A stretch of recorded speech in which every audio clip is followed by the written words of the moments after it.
Hey guys welcome to my channel this is Sandeep Kaur. अज का मैं ब्लॉग बनाने जा रही हाँ that how much I am earning by reselling the products. That's right, मैं कैनेडा दे विच जदों स्टूडेंट आई सी उस तो बाद मैं बहुत सारिया जॉब्स कीतियां, बट किते ना किते मैनू भी इदा सीगा कि मैं अपना खुद का कुछ करा। सो दैट इज़ वाई जदों last year in 2021 so I finally decided that I am going to resell some products. Yes, I am selling. सो इस दे पिछे ये रीज़न आ कि मैनू एक तो शौक बहुत आ बिजनेस करने का, एंड दूसरा यह कि चलो अपना कोई ना कोई तो स्टार्टअप होवे, एंड ऑल्सो एक पैसे इनकम का सोर्स भी मेरे लिए बन चुका है। सो गाइज मैं रीसेल करदी हाँ bedsheets from home and online as well. So ये पिछे सब तो पहला जो मैं डिसाइड किया कि मैं रीसैल करना वा, एंड मेरे को एक इस दे लिए फस्ट इन्वेस्टमेंट होनी चाहिए सीगी। सो मैं $1000 स्पेंड किया बैडशीट्स से, एंड मैं इंडिया तो मंगवाइया सीगियां बैडशीट्स फ्रॉम जयपुर। एंड उतों तुसी किते भी जाके सर्च कर सकते हो, सप्लायर्स बहुत ज़्यादा मिल जाते हैं। सो मैं बैडशीट्स नूं ही क्यों चूज़ किया, रीज़न ये सीगा कि ब्रैम्पटन दे विच ਜਦੋਂ मैं ऑनलाइन सर्च कर रही सी तो बैडशीट्स की डिमांड बहुत ज़्यादा सी, एंड जोड़े लोग सीगे वो प्योर कॉटन दियाँ बैडशीट्स नूं लभ रहे थे ऑनलाइन। सो मैं सोचा कि क्यों ना इस दे विच ही पहला स्टार्टअप करके देखा जाए। सो मैनू बहुत वधिया रिस्पॉन्स आया, एंड मेरा उस तो प्रॉफिट भी मार्जन जो मेरा जिन्ना भी सीगा उस दे अकॉर्डिंग मैनू प्रॉफिट भी होया।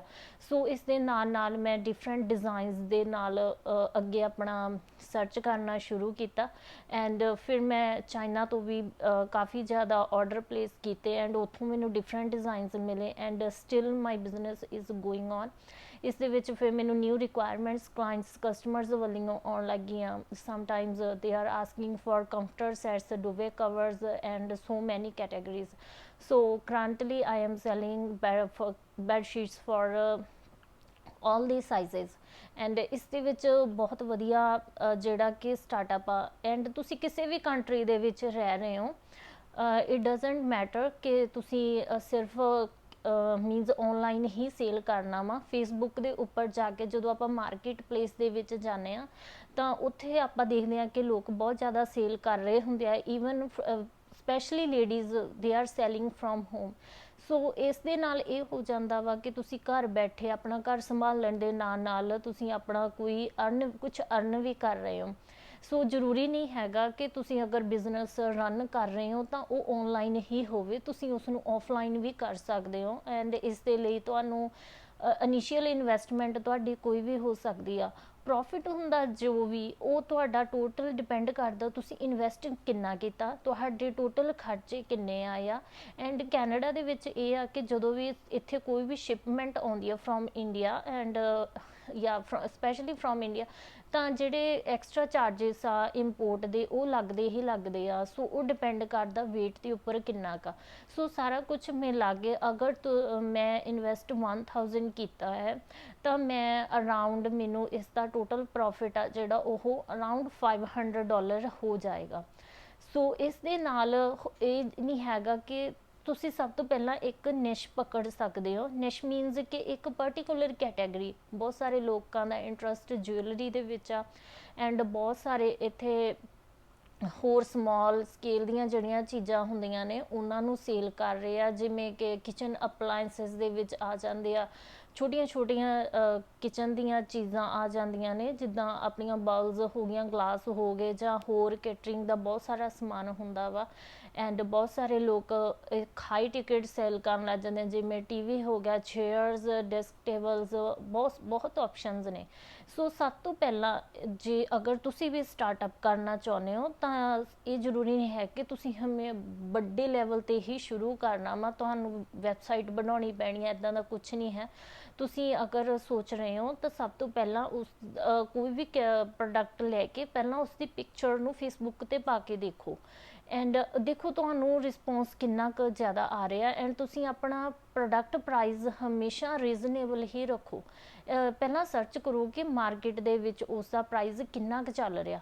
ਫਿਰ ਇਸ ਸਭ ਤੋਂ ਜ਼ਰੂਰੀ ਚੀਜ਼ ਹੋ ਜਾਂਦੀ ਆ ਕਿ ਜਦੋਂ ਅਸੀਂ ਸੇਲ ਕਰ ਰਹੇ ਹਾਂ, ਉਸ ਦੀ ਜੋ ਤੁਸੀਂ ਪ੍ਰੋਡਕਟ ਸੇਲ ਕਰਨਾ ਚਾਹ ਰਹੇ ਹੋ ਉਸ ਦੇ ਜਿਹੜੇ ਹੋਰ ਰੀਸੈਲਰਸ ਨੇ ਉਹ 8 ਜਾਂ 10 ਤੋਂ ਜ਼ਿਆਦਾ ਤਾਂ ਨਹੀਂ ਹੈਗੇ। ਅਦਰਵਾਈਜ਼ ਇੰਨੇ ਜ਼ਿਆਦਾ ਕੰਪੀਟੀਸ਼ਨ ਦੇ ਵਿੱਚ ਤੁਹਾਨੂੰ ਰਾਈਜ਼ ਅਪ ਕਰਨਾ ਕਾਫੀ ਹਾਰਡ ਹੋ ਜਾਏਗਾ। ਸੋ ਇਸ ਤੋਂ ਬੈਟਰ ਆਪਸ਼ਨ ਆਲਵੇਜ਼ ਇਹੀ ਹੁੰਦੀ ਆ ਕਿ ਤੁਸੀਂ ਆਪਣੇ ਕੰਪੀਟੀਸ਼ਨ ਨੂੰ ਦੇਖੋ ਪਹਿਲਾਂ। ਜਿਸ ਚੀਜ਼ ਦੇ ਵਿੱਚ ਘੱਟ ਕੰਪੀਟੀਸ਼ਨ ਆ, ਬਿਲਕੁਲ ਯੂਨੀਕ ਲੱਗ ਰਿਹਾ ਹੈ ਤੁਹਾਨੂੰ, ਤਾਂ ਤੁਸੀਂ ਉਸ ਦੇ ਵਿੱਚ ਆਪਣਾ ਸਟਾਰਟਅਪ ਕਰਨ ਬਾਰੇ ਸੋਚ ਸਕਦੇ ਹੋ। Yes, there are lots of chances to lose money ਅਗਰ ਤੁਹਾਨੂੰ ਰਿਸਪੌਂਸ ਨਹੀਂ ਆ ਰਿਹਾ। ਸੋ ਤੁਸੀਂ ਆਪਣੀ ਮਨੀ ਲੋਸ ਕਰ ਸਕਦੇ ਹੋ, ਬਟ ਇਹ ਬਿਜ਼ਨਸ ਦੇ ਵਿੱਚ ਹਮੇਸ਼ਾ ਹੀ ਇੱਕ ਰਿਸਕ ਹੁੰਦਾ। ਬਿਜ਼ਨਸ ਅਸੀਂ ਕੋਈ ਵੀ ਕਰਨਾ ਚਾਹੁੰਦੇ ਹਾਂ ਉਸ ਦੇ ਵਿੱਚ ਇੱਕ ਡਰ ਤਾਂ ਹਮੇਸ਼ਾ ਰਹਿੰਦਾ ਹੀ ਆ ਮਨੀ ਲੋਸ ਦਾ। So that is why always recommend that always ਤੁਹਾਨੂੰ ਹਮੇਸ਼ਾ ਇਹੀ ਫਾਈਂਡ ਕਰਨਾ ਚਾਹੀਦਾ ਹੈ ਕਿ ਕੰਪੀਟੀਸ਼ਨ ਜ਼ਿਆਦਾ ਨਾ ਹੋਵੇ। ਅਗਰ ਫੋਰ ਐਗਜ਼ਾਮਪਲ ਤੁਸੀਂ ਇੰਡੀਆ ਦੇ ਵਿੱਚ ਰਹਿ ਰਹੇ ਹੋ ਐਂਡ ਅਮੈਰੀਕਾ ਰਹਿ ਰਹੇ ਹੋ ਜਾਂ ਜਰਮਨੀ ਜਾਂ ਯੂਰਪ ਦੇ ਕਿਸੇ ਵੀ ਕੰਟਰੀ ਦੇ ਵਿੱਚ ਰਹਿ ਰਹੇ ਹੋ ਐਂਡ ਤੁਸੀਂ ਆਪਣਾ ਸਟਾਰਟਅਪ ਕਰਨਾ ਚਾਹ ਰਹੇ ਹੋ ਐਂਡ ਤੁਹਾਨੂੰ ਇਹ ਨਹੀਂ ਪਤਾ ਲੱਗ ਰਿਹਾ ਕਿ ਮੈਂ ਕੀ ਸੇਲ ਕਰਾਂ। ਮੋਸਟਲੀ ਜਿਹੜੀਆਂ ਗਰਲਜ਼ ਆ ਉਹ ਜ਼ਿਆਦਾ ਸੇਲ ਜਿਹੜੀ ਕਰ ਰਹੀਆਂ ਜੁਐਲਰੀ ਦੇ ਵਿੱਚ ਹੀ ਕਰ ਰਹੀਆਂ। ਸੋ ਇਸ ਦੇ ਵਿੱਚ ਆਲਰੇਡੀ ਕੰਪੀਟੀਸ਼ਨ ਬਹੁਤ ਜ਼ਿਆਦਾ ਵਾ। ਤੁਹਾਡੇ ਕੋਲੇ ਕਸਟਮਰ ਕਿਉਂ ਆਉਣਗੇ? ਪਹਿਲਾਂ ਤਾਂ ਇਹ ਰੀਜ਼ਨ ਲੱਭੋ ਕਿ ਤੁਸੀਂ ਦੂਸਰਿਆਂ ਨਾਲੋਂ ਕੁਛ ਡਿਫਰੈਂਟ ਰੱਖ ਰਹੇ ਹੋ ਜਾਂ ਤੁਹਾਡੇ ਜਿਹੜੇ ਪ੍ਰਾਈਸ ਆ ਉਹ ਦੂਸਰਿਆਂ ਦੇ ਕੰਪੈਰੀਜ਼ਨ ਕਿੰਨੇ ਕੁ ਜ਼ਿਆਦਾ ਹਾਈ ਨੇ ਜਾਂ ਕਿੰਨੇ ਕੁ ਜ਼ਿਆਦਾ ਲੋ ਨੇ। ਇਹ ਸਭ ਚੀਜ਼ਾਂ ਤੁਹਾਨੂੰ ਪਤਾ ਹੋਣੀਆਂ ਬਹੁਤ ਜ਼ਰੂਰੀ ਨੇ। ਇਹ ਤੁਹਾਡਾ ਇੱਕ ਪੁਆਇੰਟ ਹੋ ਗਿਆ। ਫਿਰ ਇਸ ਤੋਂ ਬਾਅਦ ਅਸੀਂ ਦੇਖਾਂਗੇ ਕਿ ਜਿਹੜਾ ਬਿਜ਼ਨਸ ਆ ਉਸ ਦੇ ਵਿੱਚ ਤੁਹਾਨੂੰ ਪ੍ਰੋਫਿਟ ਮਾਰਜਨ ਤੁਹਾਡਾ ਹੈ ਕਿੰਨਾ ਜ਼ਿਆਦਾ, ਕੀ ਤੁਹਾਨੂੰ ਉਸ ਦੇ ਵਿੱਚੋਂ ਰੀਅਲੀ ਕੁਛ ਮਿਲ ਵੀ ਰਿਹਾ ਹੈ ਜਾਂ ਜਸਟ ਤੁਹਾਡਾ ਜੋ ਤੁਸੀਂ ਇਨਵੈਸਟ ਕੀਤਾ ਹੈ ਉਹ ਸਿਰਫ ਪੂਰਾ ਹੀ ਹੋ ਰਿਹਾ। ਸੋ ਇੱਥੇ ਬਹੁਤ ਜ਼ਿਆਦਾ ਅਗਰ ਤੁਸੀਂ ਗੂਗਲ 'ਤੇ ਸਰਚ ਕਰੋਗੇ, ਯੂਟਿਊਬ 'ਤੇ ਸਰਚ ਕਰੋਗੇ ਤਾਂ ਆਲਵੇਜ਼ ਇਹ ਰਿਕਮੈਂਡ ਕੀਤਾ ਜਾਂਦਾ ਕਿ ਹਾਈ ਟਿਕਟ ਨੂੰ ਸੇਲ ਕੀਤਾ ਜਾਵੇ। ਬਿਗਨਿੰਗ ਦੇ ਵਿੱਚ ਹਾਈ ਟਿਕਟ ਪ੍ਰੋਡਕਟਸ ਨੂੰ ਸੇਲ ਕਰਨਾ ਕਾਫੀ ਹਾਰਡ ਹੋ ਜਾਂਦਾ ਹੈ ਬਿਕੋਜ਼ ਆਪਣੇ ਕੋਲ ਇੰਨਾ ਪੈਸਾ ਨਹੀਂ ਹੁੰਦਾ ਇਨਵੈਸਟ ਕਰਨ ਲਈ। ਸੋ ਲੋਕ ਹਮੇਸ਼ਾ ਇੱਕ ਸਮਾਲ ਸਕੇਲ ਤੋਂ ਹੀ ਸਟਾਰਟ ਕਰਦੇ ਆ।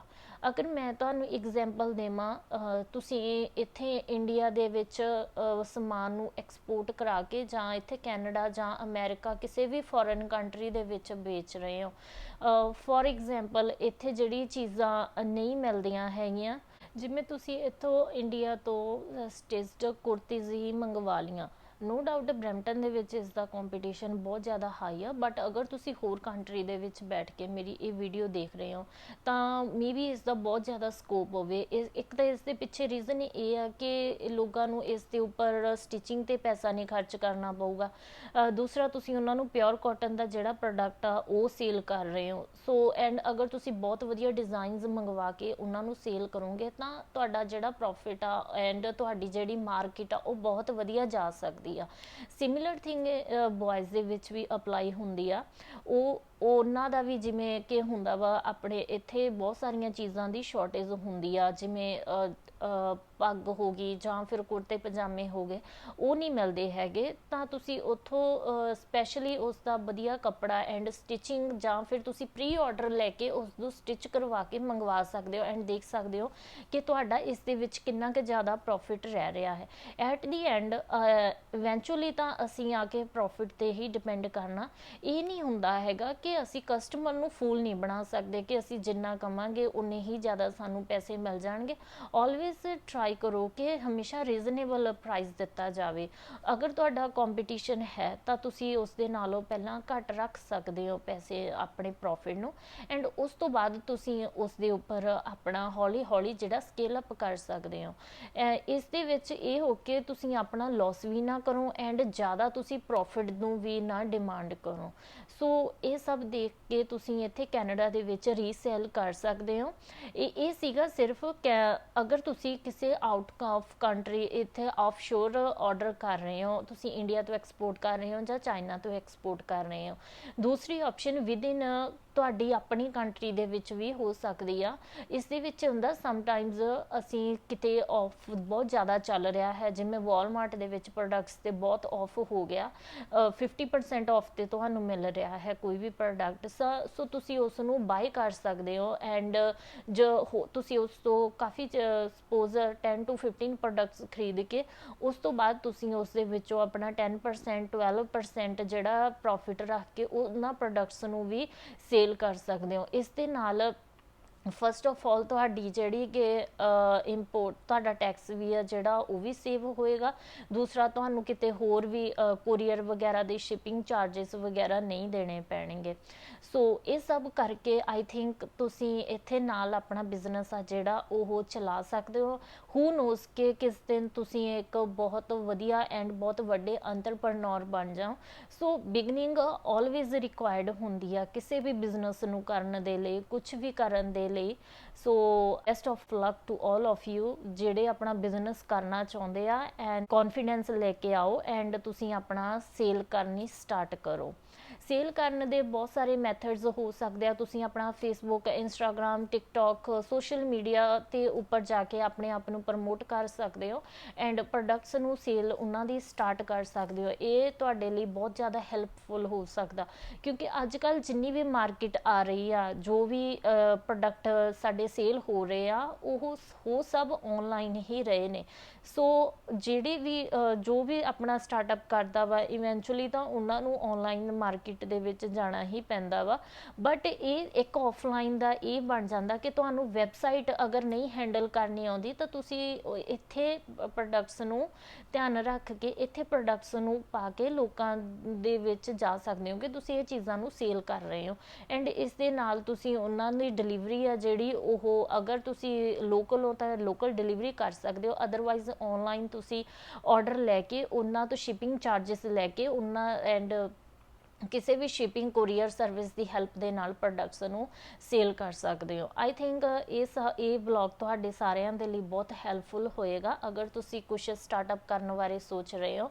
Best of luck. ਅਗਰ ਤੁਹਾਨੂੰ ਕੋਈ ਵੀ ਇਨਫੋਰਮੇਸ਼ਨ ਚਾਹੀਦੀ ਹੈ ਮੇਰੇ ਤੋਂ, like website related and how to find a product, ਕਿਸ ਦੀ ਨਿਸ਼ ਵਿੱਚ ਕਿਹੜੀ ਨਿਸ਼ ਤੁਹਾਨੂੰ ਚੂਜ਼ ਕਰਨੀ ਚਾਹੀਦੀ ਆ ਐਂਡ ਤੁਹਾਡਾ ਬਿਜ਼ਨਸ ਆਈਡੀਆ ਕੀ ਆ, please let me know in comment section below.